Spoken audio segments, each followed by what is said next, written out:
بسم الله الرحمن الرحیم. نن ورځ د CSS د لیکچر لومړۍ ورځ ده. نو په لومړۍ ورځ کې موږ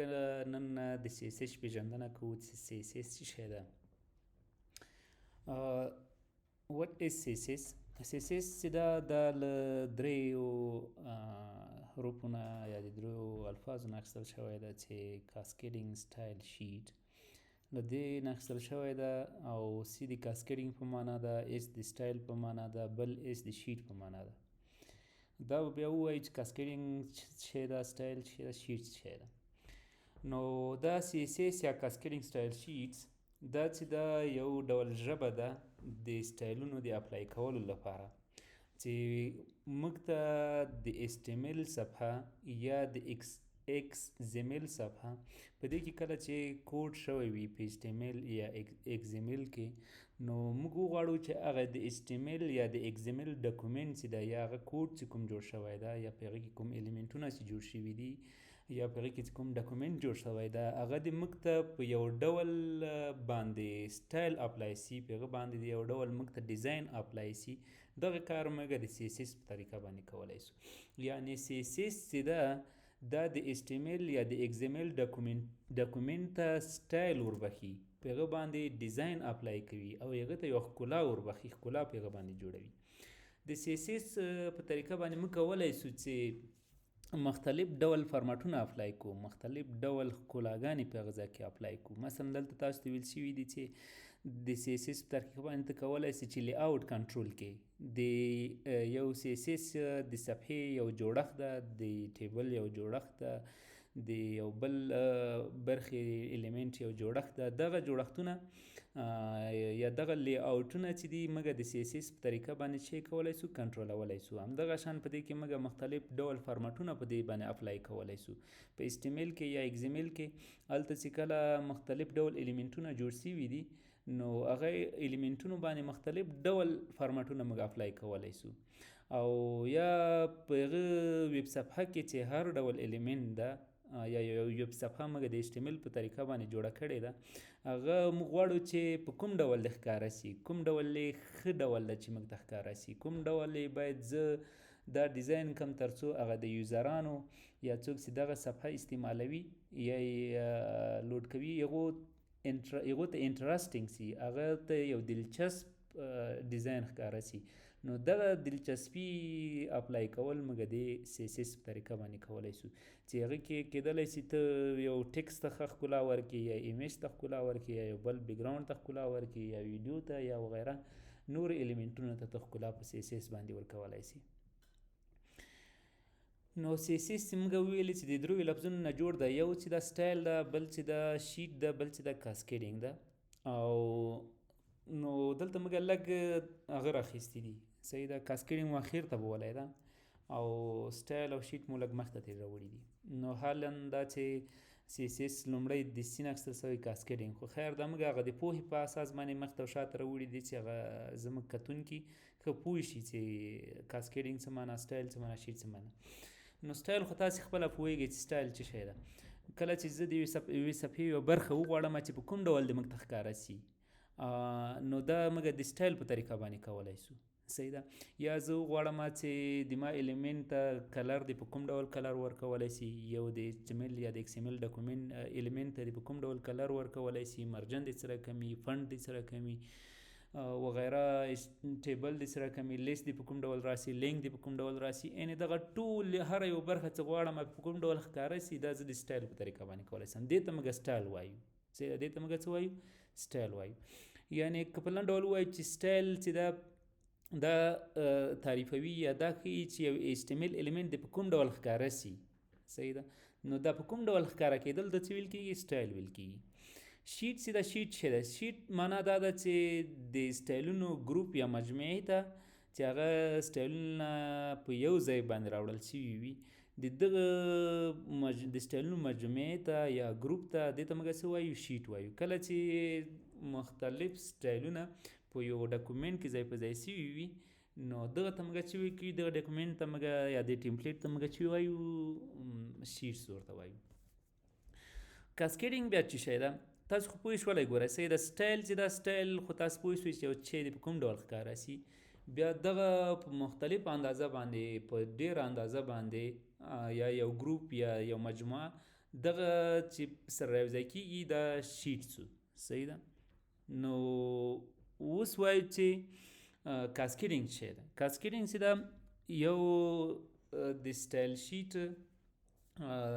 هغه په سټایل شیټ کې هغه د سټایل لپاره هغه رولونه یا قوانین چې په یوه صفحه کې موجود وي هغه د کاسکیډینګ په طریقه باندې موږ کولی سو چې د هغو هغه کنپلیسنټ ختم کړو یعنې څنګه په څه معنا ده دا په دې معنا کله چې موږ یو سټایلونه جوړ کړي وي هغه مو په یو شیټ کې ذخیره کړي وي صحیح ده یعنې په زیات اندازه باندې موږ سره سټایلونه وي بیا دغه سټایلونو ترمنځ کله کله ځینې کنفلیسټ رامنځته کېږي کنفلیسټ په دې معنا چې مثلا په سیم نوم باندې ځینې شیان رامنځته کېږي یا ځینې نورې داسې ستونزې کې پیدا کېږي نو بیا په دغه حالاتو کې سی اس اس دا غوره کوي دا انتخابوي چې کوم یو ته ډېر اولیت ورکول کېږي صحیح ده کوم یوې لومړیتوب ورکول کېږي دې کې داسې خاصیت ده د کاسکیډینګ کې کله چې موږ مختلف سټایلونه ولرو او هغه سټایلونو کې کله کله ځینې ستونزې را پیدا کېږي یا په یو نوم باندې څو سټایلونه اپلای کېږي یا داسې نور مشکلات کې را پیدا کېږي یا هغه رولز صحیح نه وي نو بیا په دغه وختونو کې موږ غواړو سی اس اس خپل هم دغه شان تصمیم نیسي چې اوس کوم یو دې ته لومړیتوب ورکول سوی ده چې زه هغه امپلیمنټ کړم کله کله موږ امپورټ کلمه هلته کاروو د دې لپاره چې دغه لومړیتوب دې ته ورکولی شي چې دغه دې ماته اپلای سي نو بیا موږ چې کارو امپورټ کارو هلته یا ځینې داسې نور رولز یا قوانین دي چې هغه به انشاءالله موږ بیا مخې ته وایو یو د کاسکیډینګ دغه معنا ده بل کاسکیډینګ عموم کې تړلو ته هم وایي چې دغه د شیټونو یا د سټایلونو تړل دي صحیح ده په خپلو منځونو کې نو انشاءالله پوه سوي به عموم کې کله چې په دریو لفظونو تاسې پوه شئ نو ټول د سی اس اس په مفهوم باندې پوهېدلی شئ نو دغه درې مفهومونه تاسو ته بیا واضح کېږي چې سټایل څه ده کوم غواړي چې په څه باندې ډیزاین اپلای کړي چې په کوم ډول دې ښکاره شي دا سټایل بیا دغه سټایلونه په یو صفحه کې سره راټولیږي یا په یو ځای کې سره راټولیږي هغه ته څه ویل کېږي بیا شیټ ویل کېږي د ګروپ اف سټایلونه یا د سټایلونو مجموعې ته بیا څه ویل کېږي شیټ ویل کېږي بیا کله چې په دې شیټ کې یا په دې سټایلونو کې چې رامنځته کېږي کنفلیسټ رامنځته کېږي په یو نوم باندې څو سټایلونه رامنځته کېږي یا ځینې نورې ستونزې رامنځته کېږي هغه رولز یې صحیح نه وي اپلای سوي نو بیا په دې وختو کې سی اس اس د دې تصمیم نیسي چې هغه یو تاولیت ورکړي کوم چې ضرور ده هلته ورته په نښه شوی ده چې باید دې ته اولویت ورکولی شي صحیح ده نو بیا دا د کاسکیډینګ په همدغه معنا باندې راتللی شي صحیح ده کاسکیډینګ په همدې معنا راتللی شي او یا د دغه سټایلونو یا د رولونو یا د سټایلز د قوانینو یا د دغه شیټونو تړل ته هم موږ د کاسکیډینګ نوم ورکولی شو د سی اس اس ګټې څه شی دي د سی اس اس ګټې مختلفې ګټې دي خو یو څو یې دلته د هغه لپاره راخلو د زده کړې لپاره چې سی اس اس لومړی کار دا ده چې ښه ګټه دا ده چې سیپریشن آف کنټینټ اینډ ډیزاین د سی اس اس په طریقه باندې د ایسټیمل کنټینټ یا محتویات او د سټایل کوم سټایلونه چې دي دا دواړه سره کوي بیل جدا جدا سره راولي صحیح ده یعنې د سی اس اس کوډ او د ایسټیمل کوډ دا دواړه څنګه کولی شو موږ بیلو برخو کې ځای په ځای کولی شو یو ګټه یې دا ده بل دا ده چې سی اس اس چې کله موږ سی اس اس کوډونه جوړ کړو سی اس اس کوډ ولیکو دا بیا استفاده کولی شو بیا یې کارولی شو په یو ځای کې په یوه صفحه کې موږ د سی اس اس ډیزاینونه جوړ کړي دي هغه ډیزاین چې دا زه کولی شم د بل ایسټیمل صفحې لپاره یې موږ کاروم د بل ایسټیمل صفحې لپاره یې موږ کاروم یعنې د مختلفو ایسټیمل صفحو لپاره موږ همدغه سی اس اس یو فایل کولی شو چې استفاده کړو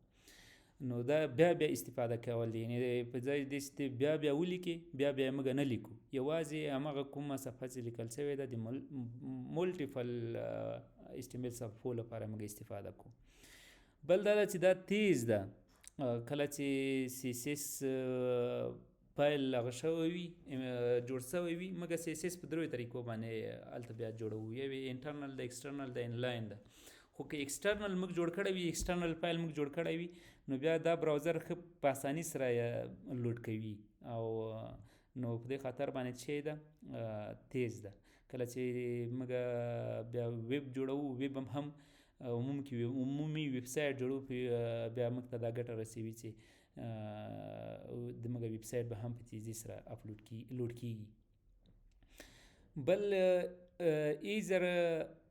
مینټیننس ده. کله چې موږ وغواړو چې په دې کې تغییر راوړو، اپډیټ وکړو، ډیلیټ وکړو، یو څه غلطیانې کې اصلاح کړو یا داسې نور موږ برقرار وساتو، نو موږ دا په اساني سره کولی شو. ځکه د سی اس اس کوډ جدا ده، د ایچ ټي ام ایل کوډ جدا ده. په سی اس اس کې بیا موږ کمنټونه هر څه ورته ورکوو،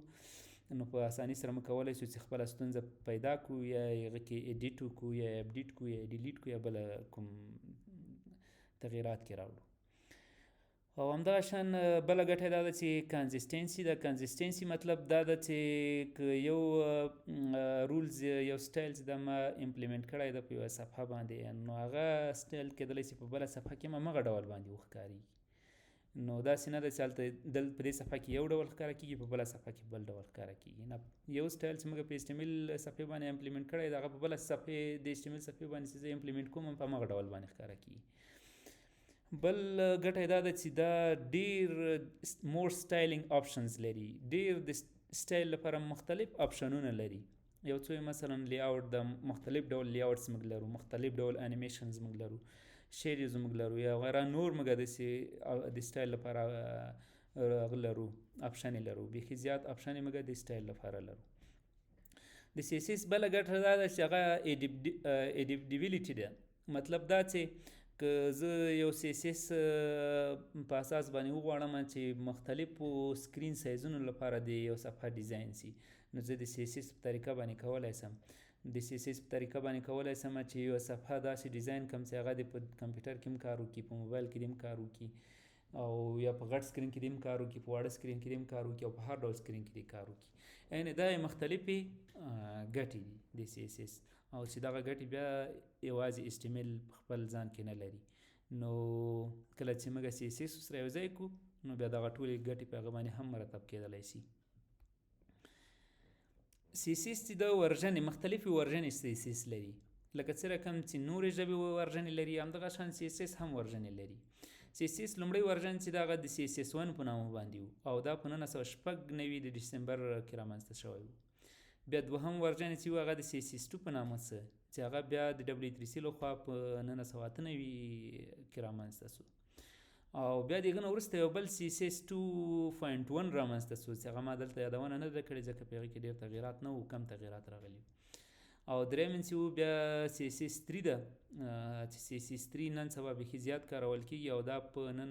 وبخښئ دا په 2015 د ډسمبر په 15 باندې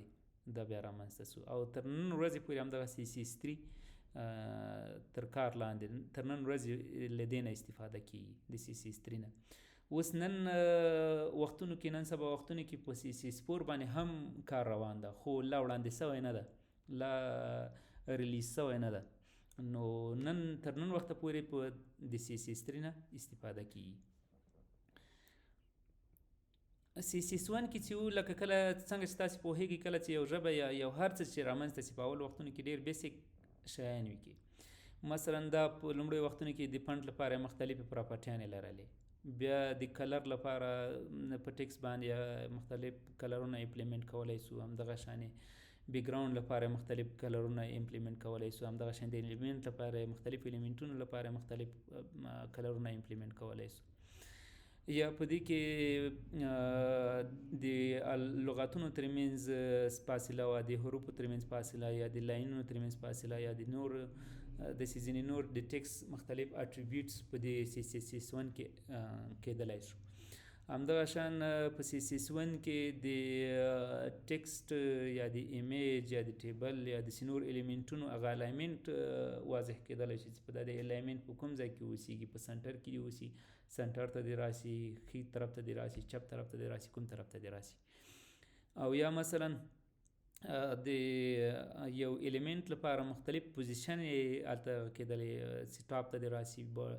سنټر ته دې راسي، یا باټم ته دې راسي. او یا د مختلف فیډنګونه، فیډنګ وروسته تاسو ته ویل کېږي چې فیډنګ څه شی ده، یا مختلف بارډر یا مختلف مارجنز، دا په چی کې امپلیمنټ کېدل په CSS 1 کې. همدغه شان نور هم ډېر څه کې کېدل، خو هغه موږ دلته نه دي راوړي. صحیح ده، دا یوازې هغه څه دي چې یو څه حساب پکې ده. او CSS 2 چې دي په CSS2 کې بیا د CSS1 کې چې کوم خاصیتونه وو د هغه برسېره هغه خاصیتونه خاص وسته کې دي نه وغیره نور هم یو څه ښه والي کې رامنځته شو. نور ښه والي څه شی وو چې په دې کې بیا ابسولوټ ریلیټیو ان فکس دا ځینې پوزیشن ځینې ویلوګانې دي چې په دې کې موږ ابسولوټ یا ریلیټیو یا فکس ځینې ویلوګانې هم دلته امپلیمنټ کولی شي چې بیا د وخت په خپل وخت باندې به دا ووایي چې فکس څه ده ریلیټیو څه ده ابسولوټ څه ده. یا زد انډیکس هم په دې کې امپلیمنټ کېدی چې یو الیمنټ د بل الیمنټ شاته راسي مخې ته دې راسي څنګه دې راسي نو دا هم په خپل ځای باندې وایو صحیح ده. دغه الیمنټونه هم په دې کې اضافه شول دغه وبخښئ دا پراپرټیانې. او همدغه شان په CSS2 کې بیا د میډیا لپاره مختلف هغه رامنځته شو کنسپټونه رامنځته شول چې اډیو دې څه رقم راشي ویډیو دې څه رقم راشي فایګرز دې څه رقم راشي وغیره نور. او همدا شان په CSS2 کې د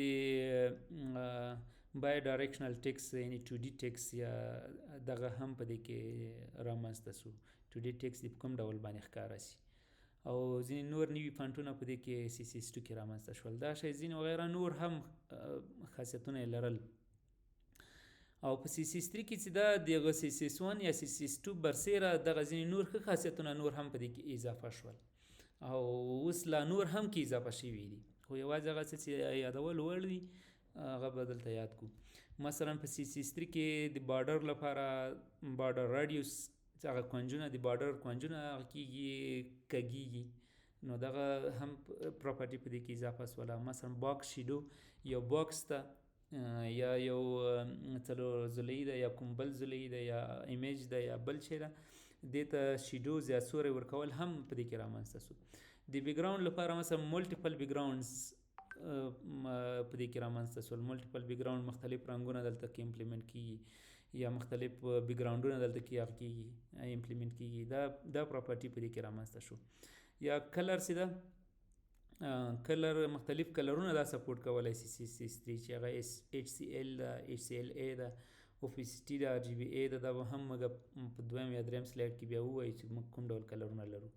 همدغه شان میډیا کیوریز په دې کې رامنځته شول مختلف